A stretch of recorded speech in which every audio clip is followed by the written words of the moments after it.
하나님의 은혜와 사랑과 평강이 오늘 하루도 충만하기를 주의 이름으로 축복합니다.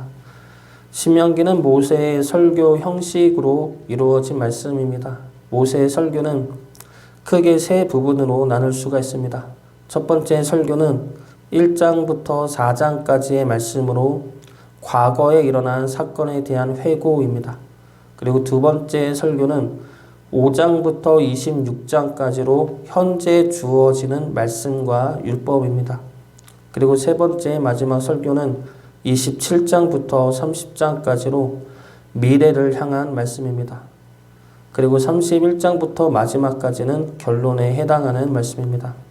그래서 이 모세의 설교가 과거, 현재, 미래로 나누어져 있지만 모든 말씀의 목적은 가나안 땅을 향하고 있습니다. 과거의 경험을 통해, 그리고 현재 주어지는 말씀을 통해, 그리고 앞으로 가서 지켜야 할 말씀을 통해 이야기하고 있는 것은 이스라엘이 가나안 땅에서 하나님의 나라로 온전히 세워져 가는 것입니다. 이것이 신명기 말씀의 목적이죠. 오늘 말씀은 출애굽기 18장에 나왔던 모세의 일을 도와줄 지도자를 세우는 내용의 말씀입니다. 출애굽기에서는 모세의 장인 이드로의 제안에 따라 지도자들을 세우죠. 그리고 그때는 시내산에 도착하기 전에 일어난 사건입니다. 그런데 오늘 말씀을 보면은 시내산에서 가나안으로 가는 도중에 일어난 사건처럼 기록을 하고 있습니다. 8절과 9절 말씀 보겠습니다. 내가 너희의 조상 아브라함과 이삭과 야곱에게 맹세하여 그들과 그들의 후손에게 주리라 한 땅이 너희 앞에 있으니 들어가서 그 땅을 차지할지니라. 그때 내가 너희에게 말하여 이르기를 나는 홀로 너희의 짐을 질 수 없도다. 여기서 그때는 가나안 땅을 차지하라는 하나님의 말씀이 선포된 때를 이야기하죠. 시내산에 도착하기 전에 일어났던 사건을 시내산에서 내려오면서 일어난 사건처럼 기록을 하고 있습니다. 그러나 여기서 그때는 시간에 따른 그때는 아닙니다. 여기서 그때는 가나안 땅을 차지하고 나서 이스라엘이 하나님의 나라로 세워졌을 때를 바라보며 기록한 사건입니다. 그래서 과거에 일어난 사건이지만 오늘 말씀에서는 미래를 위한 사건으로 기록을 한 것입니다. 그래서 과거이면서 미래이죠. 즉 너희들이 가나안 땅을 차지하고 나서 이스라엘이라는 하나님의 나라로 세워졌을 때 그 나라를 하나님의 나라로 다스려지기 위해서는 하나님의 마음에 맞는 지도자를 세워야 할 것이다 라는 말씀인 것입니다. 그래서 오늘 말씀은 하나님의 나라로 온전히 세워지기 위해서 기억해야 할 것에 관한 말씀입니다. 단순히 지도자를 세우는 것이 아니죠. 지도자를 세우는 과정 속에서 하나님의 나라가 어떻게 굳건하게 세워질 수 있는가에 관한 말씀입니다. 하나님의 나라가 어떻게 굳건하게 세워질 수 있는지 오늘 말씀 통해 살펴보도록 하겠습니다. 먼저 이스라엘은 하나님의 약속에 의해 번성됨을 기억해야 합니다. 10절과 11절 말씀 보겠습니다. 너희의 하나님 여호와께서 너희를 번성하게 하셨으므로 너희가 오늘날 하늘의 별같이 많거니와 너희 조상의 하나님 여호와께서 너희를 현재보다 1000배나 많게 하시며 너희에게 허락하신 것 같이 너희에게 복 주시기를 원하노라. 모세는 하나님이 우리를 번성케 하셨고 앞으로는 현재보다 1000배나 많아지기를 축복합니다. 그러면서 그 축복이 하나님의 약속과 은혜임을 말씀하고 있습니다. 그런데 이 번성이 이스라엘에게 있어서는 축복과 동시에 시험이 될 수가 있습니다. 일단 모세만 봐도 이스라엘의 번성이 모세에게는 힘겨운 고통의 시간이 되었습니다. 왜 그렇습니까? 모세 홀로 이스라엘의 모든 문제를 다루었기 때문이죠. 이것이 그러면 지도자를 세우면 되지 않느냐라고 쉽게 말할 수가 있지만 하나의 조직이 성장하는 과정에서는 이런 문제뿐만이 아니라 여러 문제가 동시다발적으로 발생할 수가 있습니다. 성장하는 과정에서 지도자에 대한 반란이 일어날 수도 있습니다. 고라가 그랬고 미리암과 아론이 그러했습니다. 작은 조직에서 지도자의 자리는 커 보이지는 않지만 조직이 커 나갈수록 그 조직의 지도자 자리는 탐이 나기 때문이죠. 백성들 사이에서는 자기 욕심을 채우는 자가 늘어날 수가 있습니다. 수가 많아질수록 자기의 것이 줄어든다는 생각은 내 것에 대한 집착과 욕심을 가져오게 됩니다. 요단강 동편을 차지했을 때 그 땅을 달라고 했던 르우벤과 갓지파가 그러한 마음이었죠. 가나안 땅은 한정되어 있고 자신에게는 가축이 많으니 이곳의 땅을 남들이 가져가기 전에 우리가 차지해야 한다 생각했습니다. 이와 같이 자기만 생각하며 욕심을 부리는 사건들이 일어날 수 있다는 것이죠. 그런데 이러한 일들이 왜 일어납니까? 하나님의 은혜로 이루어진 번성을 우리의 욕심과 집착으로 바라보기 때문입니다. 은혜로 이루어지는 번성 자체는 문제가 아니죠. 은혜로 이루어진 번성을 보는 우리 마음과 우리의 눈이 문제인 것입니다.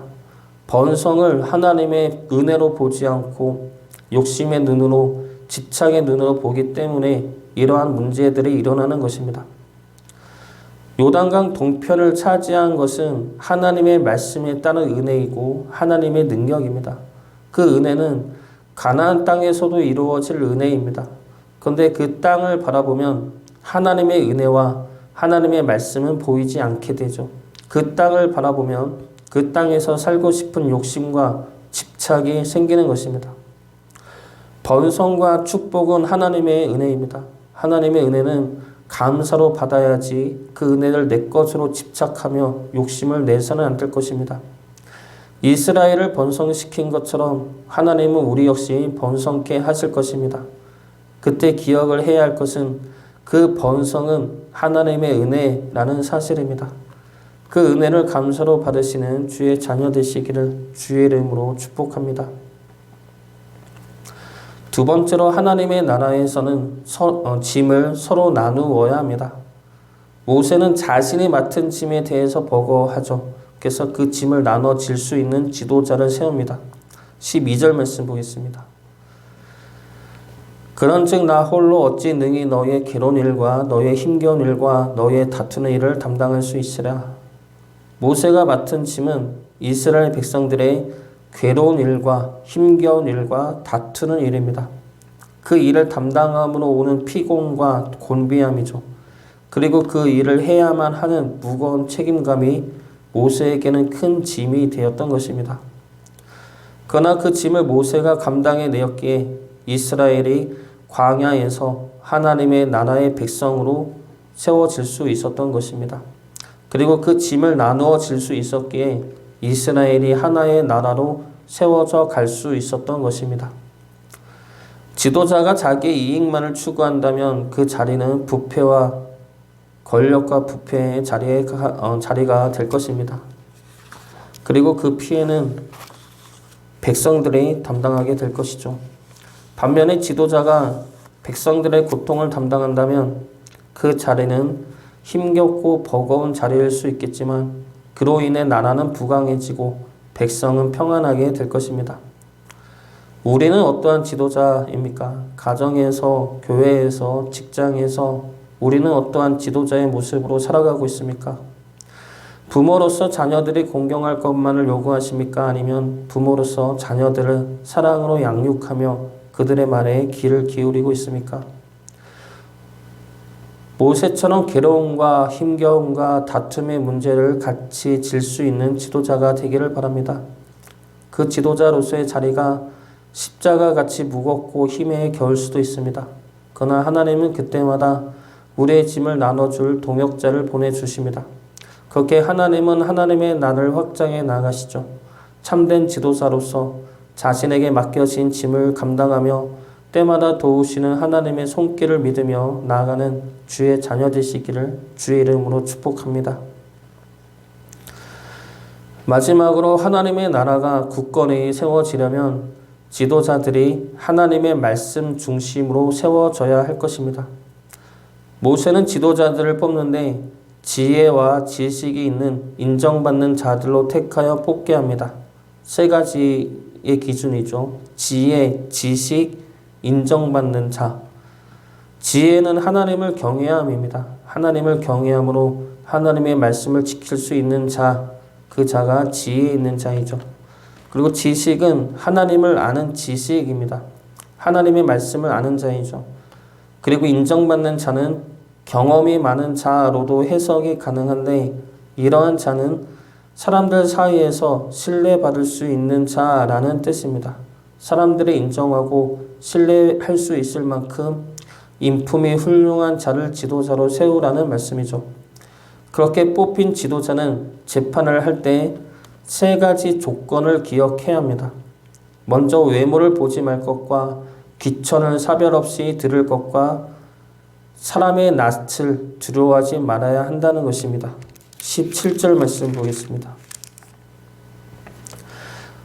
재판은 하나님께 속한 것인즉 너희는 재판할 때에 외모를 보지 말고 귀천을 차별 없이 듣고 사람의 낯을 두려워하지 말 것이며 스스로 결단하기 어려운 일이 있거든 내게로 돌리라 내가 들으리라 하였고, 외모를 보지 말고 귀천을 차별 없이 듣고 사람의 낯을 두려워하지 말라는 것은 하나님의 말씀으로 재판할 때 철저하게 하나님의 말씀으로만 재판을 하라는 것입니다. 어떠한 선입감과 편견에 휘둘리지 말고 내게 돌아올 이익에 유혹되지 말고 내가 당할지도 모르는 해코지에 두려워하지 말라는 것입니다. 하나님의 말씀으로 모든 판단의 기준을 세우라는 것이죠. 하나님의 말씀은 하나님의 나라 그 자체입니다. 하나님의 말씀으로 하나님의 나라가 세워지고 말씀으로 나라가 확장되고 유지가 됩니다. 그러므로 우리가 하나님의 나라의 백성이라면 하나님의 말씀에 따라 살아가야 할 것입니다. 그것이 하나님 나라에 굳건하게 서갈 수 있는 길입니다. 모세는 이스라엘에게 하나님의 번성의 은혜를 감사로 받을 것과 참된 지도자로서의 짐을 나누어 감당할 것과 하나님의 말씀으로 판단하며 살아가기를 말씀하고 있습니다. 이 말씀은 이스라엘이 가나안 땅에서 굳건히 세워져 가는 길이며 그렇게 되기를 바라는 모세의 바람과 당부였습니다. 이 말씀을 우리 또한 기억하시어 우리가 속한 하나님의 나라가 더욱더 견고해지며 굳건해지기를 주의 이름으로 축복합니다.